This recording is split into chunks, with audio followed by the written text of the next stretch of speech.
The presenting sponsor of Moontower Soccer is FVF Law. To find out what makes FVF a different kind of injury law firm, you can visit fvf.law. I used to always make you smile, but now I struggle with the dial. Don't as I try to call your number. Hello, friends, and welcome to Swoontower Soccer, a show that's all about the boys. I'm Steph Craniola. And I'm Mike Craniola. And we're about the boys, but I already said that. And honestly, hopefully if you're listening, you know that. If this is your first episode, though, welcome. Yeah, we do a very serious soccer podcast, and you can tell it's super serious because it's us. And listen, we've got some notes. My first note is, OMG, I love him so much. Do I know what that's about? Do I know who that's about? No. Do I know when I wrote it?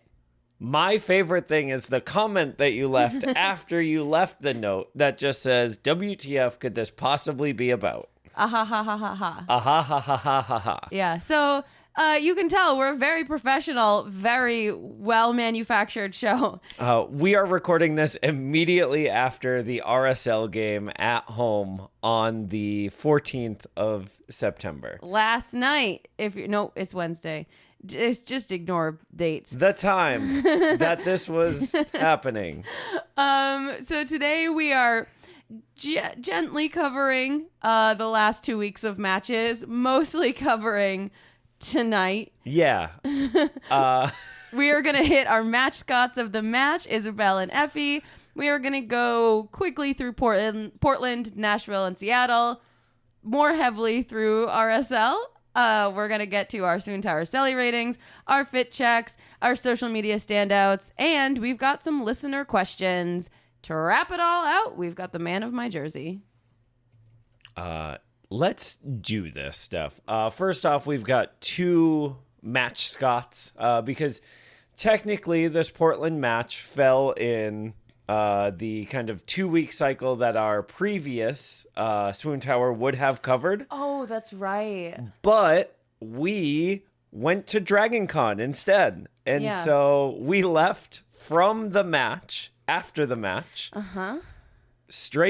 drove straight to Atlanta. Yep. And then did 4 days at Dragon Con before driving home. Honestly, 0 out of 10 recommend driving all night after a rain delay and a loss. Yeah, was not fun. But 10 out of 10 recommend Dragon Con. It's great. We had a great time. We met a lot of other digital media podcasting folks. We talked a lot about this show. People gave us a lot of looks. Yeah, turns out not everyone in the country has a Tiger Beat sports team podcast. Also, not everyone in the country is an Austin FC fan. Honestly, that should change. It will. Yes. We'll get to why that will later on in the show. But first, 10 out of 10, I would recommend Isabel. Oh, she's so cute. We had to actually chase down Isabel because we were coming from work. We were late for some reason. We were packing for Dragon Con. Oh, that's right. So we got there and we were like, has the dog come through yet? And everyone was like, yes, I saw it go that way. We ran through the concourse. We caught up with Isabel and she was just a little love. Mike, you want to hear from Isabel herself? You know I do. Hey, Isabel. We've got some questions for you. All right, Mike, you want to get us started? Yeah, Isabel, I was just wondering, do you think anyone can challenge Seba for the MVP? Oh, good point. Oh, that's a good point. All right, for tonight, what do you think our playoff chances are? Yeah. And Isabel, what's your favorite treat? What is your favorite treat in the stadium? Oh, me too. Good answer. Yeah. All right, Isabel, can you give us a Listos Verde? Oh. Thank you so much. Thank you. What a sweet dog. Oh my goodness, what an angel. Isabel, I would give 14 belly scritches out of 10. I'm going to give her 1,000 treats out of my hand. Yes, you did. Poor Isabel. She was so full. Then we had a weather delay. That's all we're gonna say about that game. I will say this. The weather delay actually ended up working out decently okay because I got to swing by Valentina's. Oh, that's right. We did get Valentina's. I was so full. I was very hungry, and so Valentina's was perfect. And while we were in line, we got to see Mateo from La Morga, who got a shout out on Moontower. And so I feel like we have to do our dads proud and also give him a shout out here now. Yes. And so Shout. there it is. Shout. Let it all out. Yeah. That was yours was better. And then, so we had the rain delay, and then there was a match, and then we drove. Mm-hmm. And then that's all I want to say about that game. And while we were at Dragon Con, Austin FC played in Nashville. It was a soccer game. We completely missed it. That's all we'll say about that one, too. Yeah, I'm not going to lie. I saw the score when we got back to our hotel room, and I said, I won't watch the VOD. Yeah. And then we came home. And Austin FC played Seattle. And I thought, I wish I'd missed that one. So that brings us to tonight. First of all, let's meet our second match Scott of the episode, Effie. Oh, Effie. What I love about the past two match Scots is that one was like kind of a more mature, older pup. Yeah. And Effie was just a little baby. Just a little baby. Oh, she was so cute. Let's hear from her. Effie, we have some questions for you. First of all, I heard that you do so well on tests, Effie. Is there any advice that you can give to our boys who are facing a really tough test right now? Great answer. Oh, what a good answer, Effie. Hey, Effie, I was wondering, whose car would you most like to ride in the back seat of with the windows down? Great answer, baby. Wow. Oh, thank you so much. Effie, can we get a listo verde from you? Good girl. Good girl. Hi. Oh, what an angel. Effie is one of the most well-trained dogs. Yeah. Puppy. I think I've ever met. She did so good. We also learned secret stuff about the match Scots. And should we let's do like a teaser. Okay. There is a little bit of like mascot of the match insider information coming to y'all just before or just after the last home match of the season. Yeah, we're really excited about it. It's going to be so fun and so cool. And I can't wait for y'all to hear it. I also can't wait, but mostly I can't wait until someone adopts Effie and tells us, and then we can come play. Oh my gosh, yes. We got to meet her foster. Her foster says Effie is just so lovable. Mm-hmm. You had a really sweet moment with her. Yeah, she said that Effie's super like empathetic, that she'll come home from work and Effie will just like put her head on her neck and just like stare up at her face, and that, oh, what a sweet angel dog. So kind, so gentle for like such a big puppy. And for a 6-month-old puppy. Didn't jump. I didn't see Effie jump a single time. No. And that's, I mean, I can barely not jump. I'm 37. Yeah, she's an angel. 10 million angel wings out of one dog. Yes, all of the Snoop boops. Even if, okay, so I do have a little bit of beef with Effie. Wow. Yeah, I have to say she was a little distracted during our interview. She, I don't know if, depending on how I edit this tomorrow, I don't know if you will be able to hear that she actually stopped the recording in the middle of it with her nose. Yeah, you could tell she was like, I Listen, I don't do media. I have people to love. I'm only here so I don't get fined. No more questions. It was she let us know the interview was over. Yeah. She was very like wolf in press conferences with the media. Yeah, lately. honestly, lately, yeah, maybe she's been watching those. Yeah. Maybe that's part of her training. Maybe Josh Wolf should adopt Effie. Oh my gosh.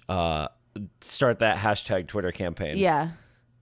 I don't know what the hashtag is. You tell me Yeah, what the someone make hashtag it. is. Tag us in it. And then I'll make Landon and Jeremiah tweet it from the show account.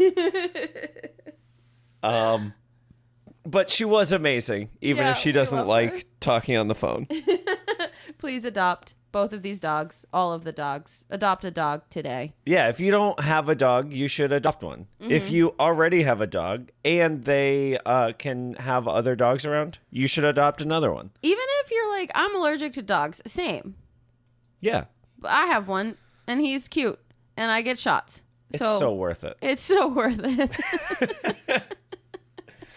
Can we move on to the Yeah, match let's now? talk about the match. The only note I have about the match here is just all in caps and also bold, and it says, "We're the best team in the world." It's true. It's a fact. It's written on this paper. Yeah. After the match, Landon tried to tell us that this wasn't the greatest game of football that anyone has ever seen in the history of the sport, and I don't believe it. I think he's wrong. That's not on our paper, so That's it can't right. be true. Can't be true, Landon. Sorry, bud. And we're releasing this before your show does. Yeah, and so we that's are. how you know we're the facts. We've got the upper hand. Yeah, deal with Breaking it. news.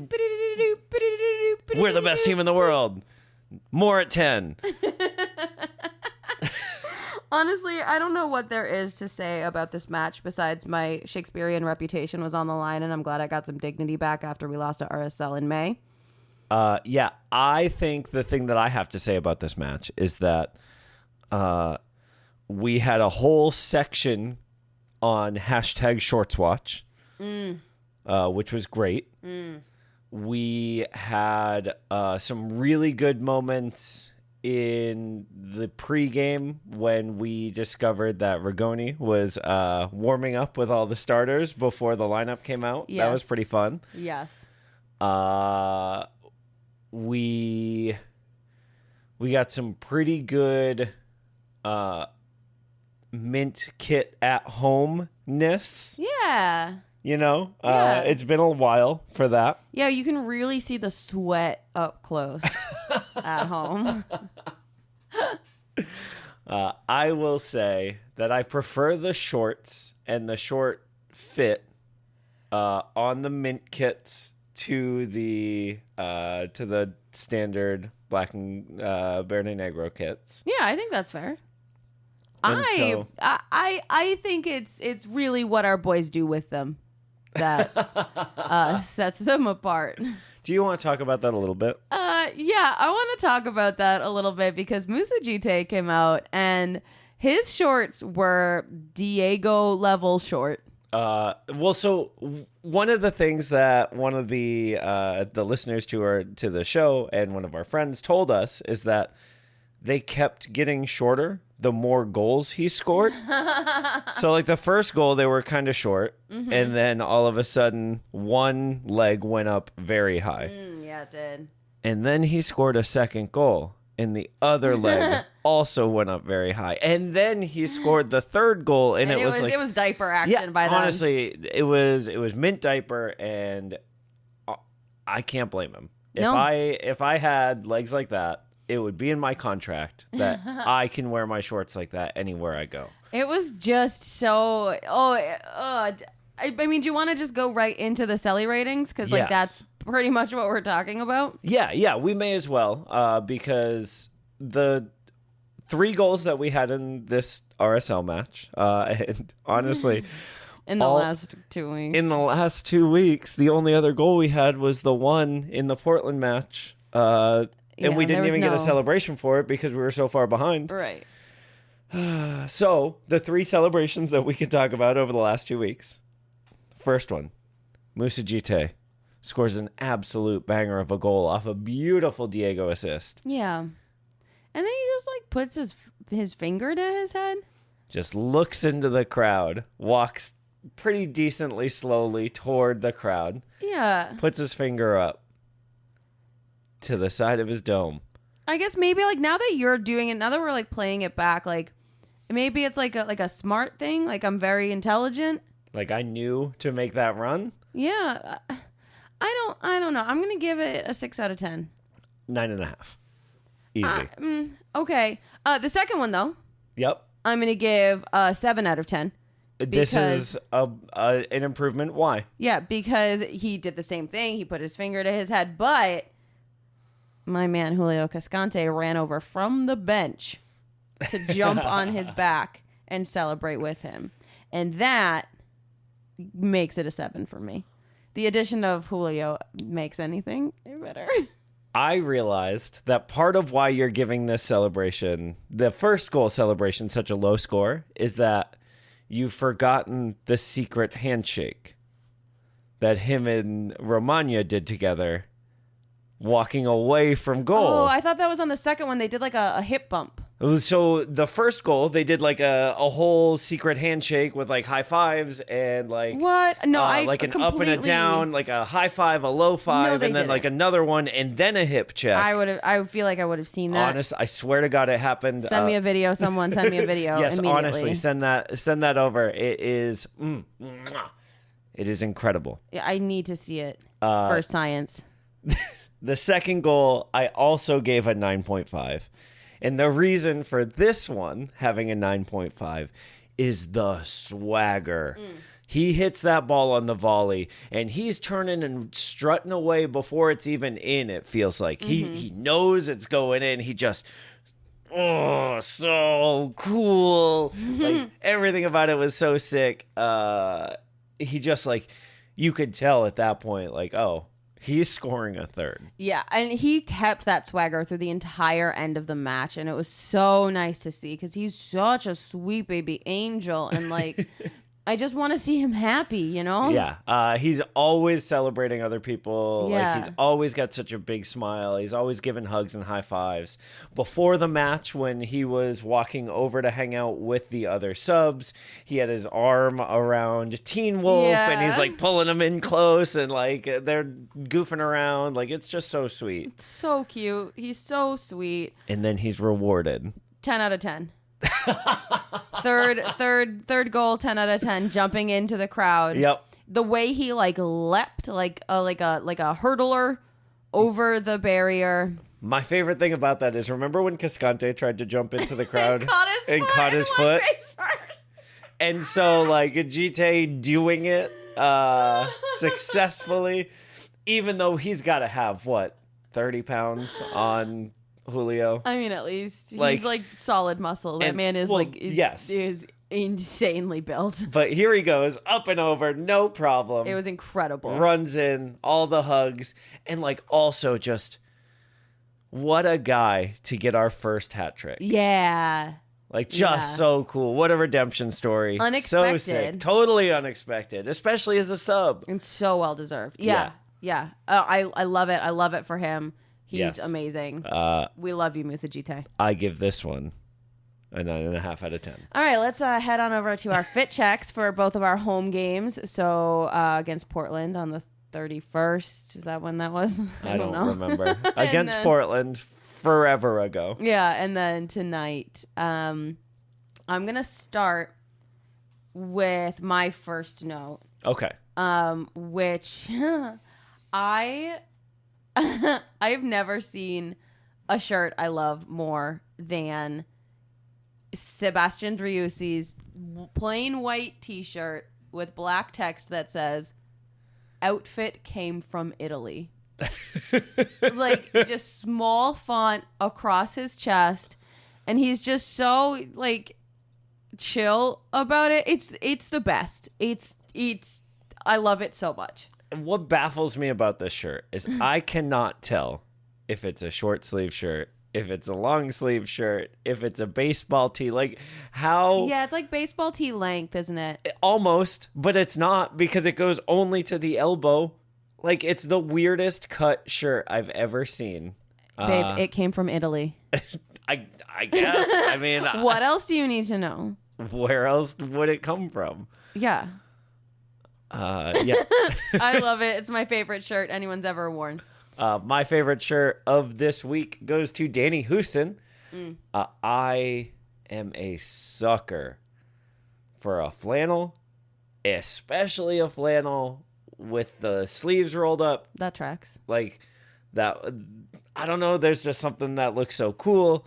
The forearm, like visibility. I don't know. I just really like it. I think this looks super sharp. I think he looks super cool. Yeah, he does. He does look very cool. Does not at all look like a dad in this picture. You know who does look like a dad? Who's that? It's Felipe. It's always Felipe. Felipe is such a dad, and like he tries so hard to be as cool as his friends.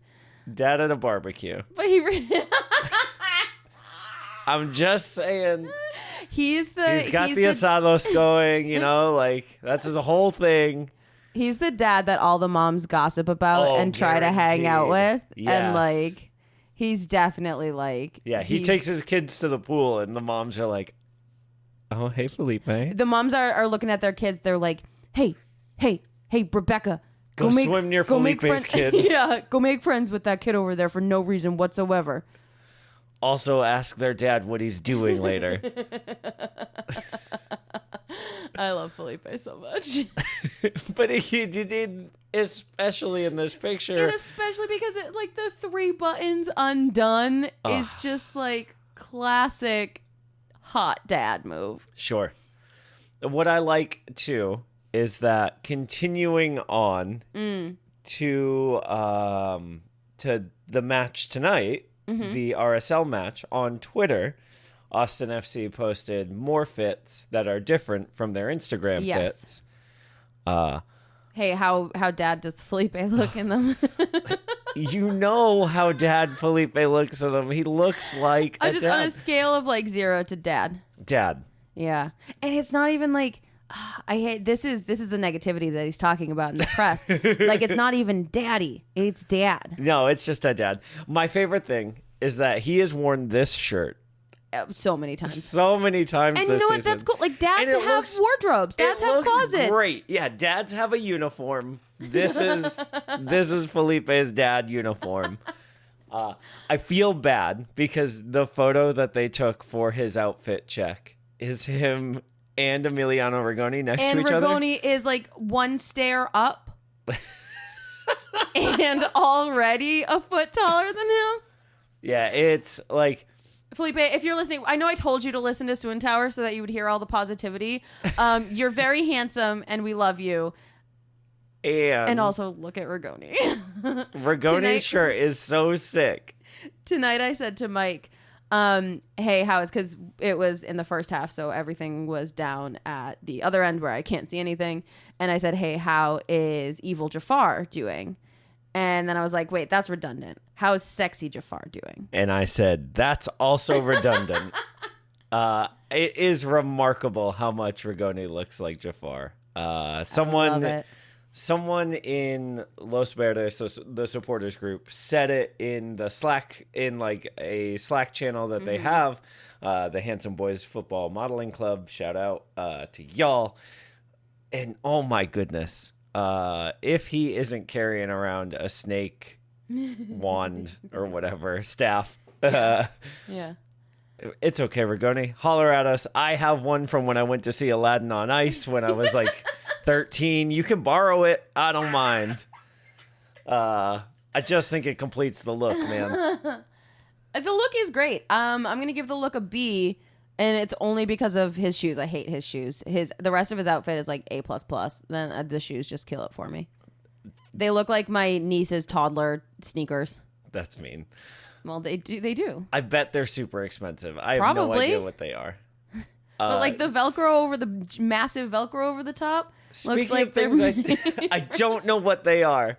What is going on with Sebastian Driussi's outfit from Twitter this week? I don't know. Vet. Maybe he wants to be a veterinarian. I don't.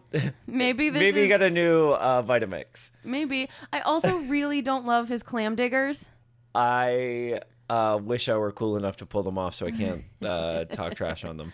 I do think his little bag is smaller than normal. Yeah, he's downsizing. Do you think He put the rest of his pants in there, and there wasn't enough, so he just put them in the bag. I was gonna ask if he's hiding the rest of his toiletries in this gigantic shirt? I Don't love it. I am not cool enough to pull this off. This is all coming from a place of jealousy. You have clearly so much better style than me. Hey, I wonder if that outfit came from Italy. It doesn't say it, so Yeah, it can't be true. If An outfit is from Italy, it has to tell you that's the Are you law. from Italy? Yeah. If you are, you have to tell me.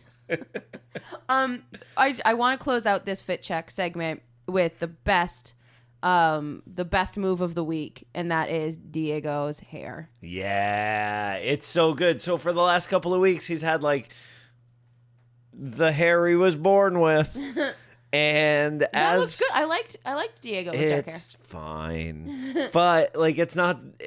You could tell that something was coming or something was up because Diego has always got like expressive hair ever since he was a little kid. When he was playing in New England, he was always doing mohawks and different colored bleach and like all these different things. And so to see him with short brown hair for a while, just like I was worried that there was something going on. Sure, you know? sure. No, but this purple is Yeah. Diego. Diego, we love you. What a good dude. Yeah. What a cool guy. Yes. Heck yes, Diego. All right, Mike. You ready to move into our social media standouts? Yeah. I'm going to let you handle the first one since you just talked some smack. Tell me what this note says. So this note says Felipe's negative media call out. And what did you do? And You were negative. I was negative. So I am like, And then you got me on the negative train, and I had to, like, I accidentally said something bad because I was jealous, and now look at me, I'm floundering. listen, we on Swoontower Soccer gotta keep things light and fun and positive, but also realistic, because sometimes pants are ugly. Whoa. I'm just saying, Sebastian Driussi's pants this week. Stop tonight, it. or Felipe's not. going to come for you. I can't protect you from him. Can we? I need to. This isn't on the notes, but I need to talk about how I made a tweet that said, Ethan Finley's dad, don't come for me, and he liked it.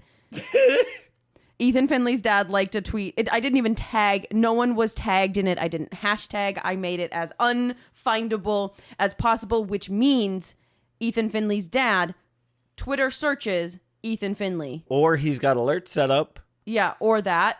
So if I go radio silent on Twitter, it's a combination of Ethan Finley's dad and Felipe. They've You come for shouldn't- me. You shouldn't start fights that you can't finish. I'm just saying, like, I do think that it's an interesting discussion to have, right? Because when teams do poorly, they will be reported on with the things that they did wrong. That's literally what sports journalism does.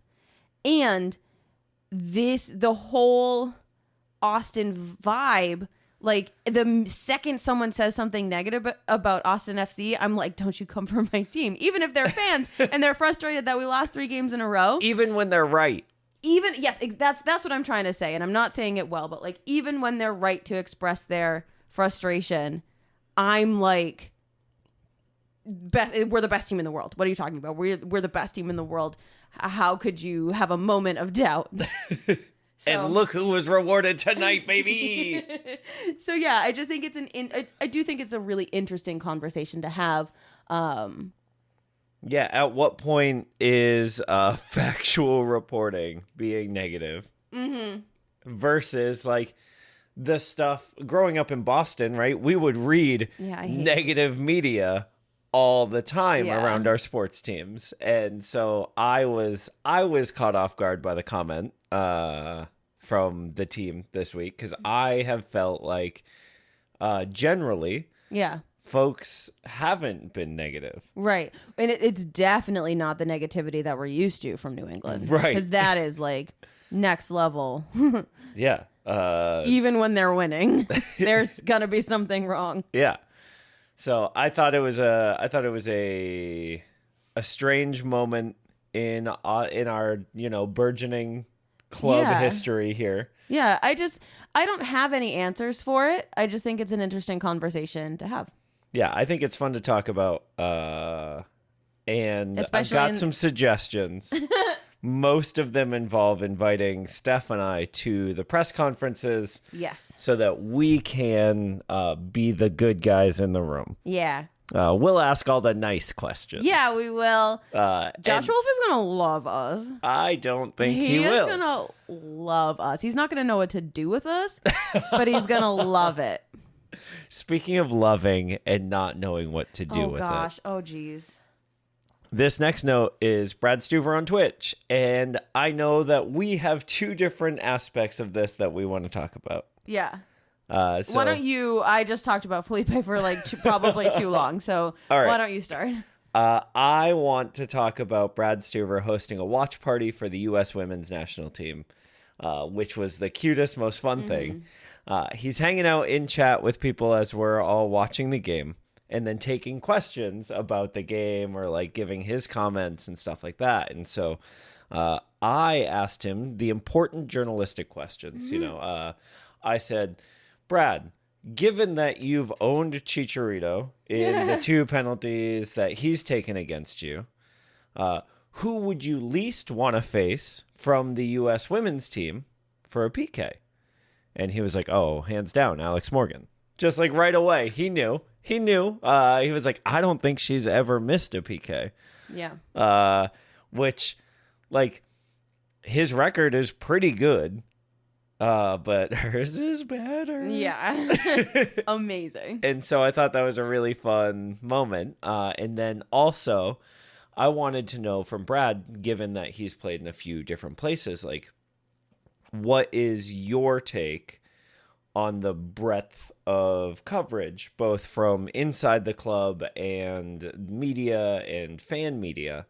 And he was like, oh, by far, this is the best coverage, both inside and outside of a team that I've been a part of. Like, both the most and the best. Do you think that he was specifically talking about Swoontower? Guaranteed. Okay, cool. I want to talk about Brad Stuver on Twitch playing shoot 'em up games. Y'all, if you want to keep an image of Brad Stuver in your head, like from what you see on Twitter or like Instagram or like at the matches, don't watch Brad Stuver on Twitch. I will say this. When I heard he had a Twitch, I thought for sure I was going to turn it on and he was going to be playing Stardew Valley or Animal Crossing or like even Breath of the Wild. Roller Coaster Tycoon. Sure. The Sims. No, but he's playing a shoot 'em up and like he's just such a bro and it caught me off guard. And of course he's allowed to be whatever kind of bro he wants to be. But man, it surprised me. Yeah, I think it's really fun to get these sorts of insights into like players' personal lives a little bit, right? Like he's playing with friends from New York. Oh, I gotta finish up my man cave. Brad Stuver, you are not the kind of person to say the phrase man cave. My dude, what? My favorite thing about this AK is the best thing. My favorite thing about when he said the man cave comment was like, I don't know if Ashley will let me get the lights that I want. And so like I loved it. It's still so Brad Stuver. It's so weird. It's so weird. I don't know how I feel about it. I love it. Brad never stops streaming. You're so fun to watch. And he's like getting really good at like interacting with chat and playing at the same time, which takes work. Yeah, it does. Speaking of interacting with chat, are we ready for listener questions? I think we are. Okay. The first one we're gonna take is a steal from Moontower from our dads, and this is from listener 6969 nice or whatever. Nailed it. What's the best pasta shape? It's bow ties. Well, Mike, you. I'm just helping. I'm reading the notes. Okay, I was my answer, so I wrote it. And now you're gonna Mike, you I don't. Is there a better answer? No, but okay then. What's your I'm broken. You've broken me. You took my pasta, Mike. You don't eat pasta. Yeah, it's still bow ties. Okay, well, I have a whole reason. Me too. Okay, what's your reason? My reason is they look the most like something that Felipe would wear during a fit check. What's your reason? Okay, well, my reason is my reason doesn't matter. Great. The next question. No, okay, my reason, because it's actually important to me, is that they've got those little crevices on the inside where like the center of the butterfly body is. So they've got those little corners. Please, and we're nooks. American. It's a bow tie. Butterfly. I want you all to know that I did the hands. I did the Italian finger hands when I said it, even though this is a podcast. So like they hold a good amount of sauce, but like not too much sauce. Because sometimes if you get the like hollow noodles, they'll even like hold some pasta water, and then there's just like sauce, and it's just like unexpected, and it's like a gusher, and those things are disgusting. Like you don't want anything to like slosh into your mouth. No, thank you. I feel like my reason was better. And then it's not like I'm a zero fan of like long pasta shapes because the sauce just like falls off of it, and they're too long and too cumbersome. But for farfalle, like they Also, have the right amount of sauce hold, but not too much sauce. I also think Felipe would look weird in a bolo. That's why I don't like long pasta. We've got some bread. I still can't believe you stole my pasta shape. Like I was setting myself up for like the right answer to this question, and you took that from me. We've got a couple of birthdays this week. I was just gonna say the birthdays. And so we were going to go ahead and talk about the birthday horoscope. And I don't know anything about horoscopes. So, Steph, why don't you take you this? didn't know anything about pasta either. Oh, it's Virgos. I want to wish a really happy birthday today to Bonnie and tomorrow to William. And so since your birthdays are so close to each other, and since we're technically still on today, but like it's like clockwise tomorrow, I'm just going to wish you both a happy birthday, and everyone's going to be right. Now, your birthday twin, as September 14-15 Virgos, is going to be none other than Diego Fagundes. Now, here's a little something from the internet, citation Google, on Virgos. They have a talent for communicating. They are truthful, but need a dream world that lets them escape from harsh reality. Which is why Diego plays Warzone. Yep. To escape the harsh reality of his soccer career. They believe in putting their reputation on the line for a good cause, but are not controversial. And I think that, like, Diego's done a really good job of standing up for the things that he clearly agrees with / does not agree with, and supports the community in a way that is really important and really amazing. Yeah. And, you know, that's rad. Also, their sensitive nature may hide a sparkling personality. I don't know how sensitive Diego is, but I'm just going to go off of this and say that his sensitive nature is abundant, and also his personality is sparkling, just like William and Bonnie. That's right. Happy birthday, William. Happy birthday, Bonnie. We've got a couple of more birthdays coming up at the end of the month. And so if your birthday is also coming up, again, don't hesitate to reach out to us. We love celebrating birthdays. Yeah, we do. We birthday love cake birthdays. is my favorite cake. It's the number one best tasting cake on the planet. I just want to tell you all that last year for his birthday, Mike requested a very specific birthday cake. So when he says birthday cake, period, he might mean Prince Regentin torta, the 8-layer chocolate thing that happened on the Great British Bake Off that I spent 7 hours making for him. Honestly, any birthday cake is the best birthday cake ever. But that Prince Regent torta, y'all, very good. If you know Steph, you should ask her to make you one for your birthday. Please don't. Moving on, we got another listener question, and this one comes from Sir Quirkus.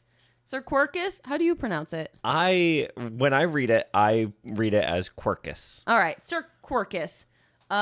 In Slack. He wants to know our players' D&D classes. Yeah, so this is especially relevant for us because we did just get back from Dragon Con, where Steph and I have a Dungeons & Dragons podcast and got to perform live in Atlanta. And so we've got some thoughts on this. Yeah, we've got some thoughts. We picked 5 random characters. Yeah, we picked an adventuring party. We picked 5 random players from, I was going to say Adventure Incorporated. That's our other podcast. Austin FC Ooh, is nice the soccer plug. team. I wasn't even trying to do Nice it on plug, purpose. adventuringpod.com. We picked 5 random players from Austin FC, and we have given them classes. Yeah, the first one was a collaborative effort between yourself and Sir Quirkus, and I think it's great. Yeah, so there's if you know anything about D&D, which it's okay if you don't because it's 7 years in and I still really don't. But there's this dichotomy between wizards and sorcerers. You have this magic user who is very, very powerful, but the two sides are that wizards have to work very, very hard and study and go to wizard school and learn and grow and whatever. And then sorcerers are just naturally magical. They are imbued with magic. They're effortless. And that's kind of the two sides of that magic trope, I guess. Yeah, I think that's a fair simplification. So we've got Diego to start. And I don't know if anyone works harder than Diego. So he's going to be our wizard. And Sir Quirkus said sometimes he has goal from penalty kick prepared as a spell. And sometimes he uses up spell slots before we get to that point, which is a really great pull for Diego. And then on the flip side of that coin, I think Sebastian Driussi is a perfect example of a sorcerer. Yeah. Here's a guy who is just... everything he does is magic. Yeah, and it's not to say that he doesn't work hard. Like, that's not at all what we're trying to say, but what he does looks so effortless. Like, there is no... And there's, like, clearly something innately different about him. He is special. Like, it just, wow. Yeah. And then we've got Alex Ring. So Alex Ring, I went back and forth on a couple of times, but I think... we have settled on a paladin. Yeah. I'm going to let you take the paladin and the cleric because I still don't actually know what they do. Sure. So basically, the reason I settled on paladin for Alex Ring is because he's got some magic in him, but so much of his power comes from his belief and his will to be right and to insert himself in the cause, and we see that time and time again with him, sometimes a little, too spicy and getting yellow cards for it. Sure. But he is not afraid to stand up for what's right for his team and be that force in the front of those conversations. And so that's why I picked Paladin for Alex Ring. Okay. And then do you want to hit us with the cleric as well on that similar vein? Yeah, the flip side to that, also someone who has a, kind of divine power to them, the cleric role, right? And I thought John Gallagher makes a great cleric. And the reason that I picked cleric for Gally is that clerics are some of the most versatile classes in Dungeons and Dragons. You can be a cleric who only heals people. You can be a cleric who sits at the front of the party to take all of the abuse. Maybe you are the guy who's doing, in soccer terms, right, all the running to tire out the opponents. Maybe you're not the guy that puts the ball in the back of the net, but you could be. And you could also be the person that kind of handles adapting to the situation in a really excellent way. And as we've seen from John Gallagher, striker turned winger, turned defensive back. Like, this is a guy who will play anywhere, however, and like fit in with the team to do it. Yeah, So. I love that. Then we've got one more. We couldn't go a whole, Who is it, Steph? We couldn't go a whole Swoontower without talking about my man Ruben Gabrielson. And we've got a barbarian for Ruben. And I did have to be I was like, barbarian, he's not mean enough to be a barbarian because I just love him so much. And Mike was like, I feel like I have to remind you that he literally picked up a man and threw him on the ground for getting close to Maxi. Also, he slide tackled a child. And yeah, so I think that is honestly a perfect encapsulation of what a barbarian is, because 90% of the time they're just part of the party, a regular adventure, and then like when they hit that rage, that's when they snap. That's when they snap. They're tackling a child. So that's our party: a wizard, sorcerer, paladin, cleric, and barbarian with Diego, Driussi, Ring, Gallagher, and Gabrielson. Yeah, so we don't have a ranger, and it's because it's Maxi. Yeah. Like, obviously. Also because nobody needs a ranger. Useless class. Wow. Shots fired. I don't actually have any reason to back that up. It just sounded incendiary, so I said it. Who needs a ranger when you have a druid in Musa? Anyway, this is getting very nerdy. Let's wrap it up with the man of my jersey, Mike. Yeah, who is it? So I thought about it being Musa Gite, Why? because tonight he had a hat trick. First ever. Yep, first ever. And then I thought about it being Ruben Gabrielson, Why? because I love him.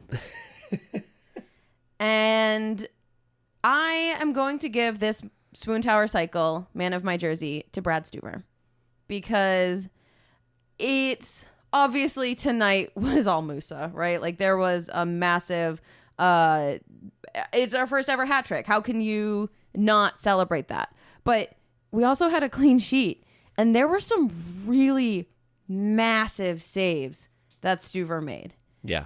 And just his consistency across the board, the way that he got us out of some tight spots tonight, the way that, even in the past couple games, yes, we had losses. Yes, they let goals in, but like, he has consistently played with so much heart and so much passion. And I think that it especially when we lose, it falls so much on him that I really want to just take this moment to celebrate him a little bit. Yeah, it was like 2 full months ago that we had our last clean sheet. So that's pretty cool. Yeah. For us tonight. Yeah. So nice work, Brad. Yeah. Congratulations on the man of Steph's jersey. The man of my jersey. Y'all, thank you for being here. Yeah. Please remember, rate, review, and subscribe.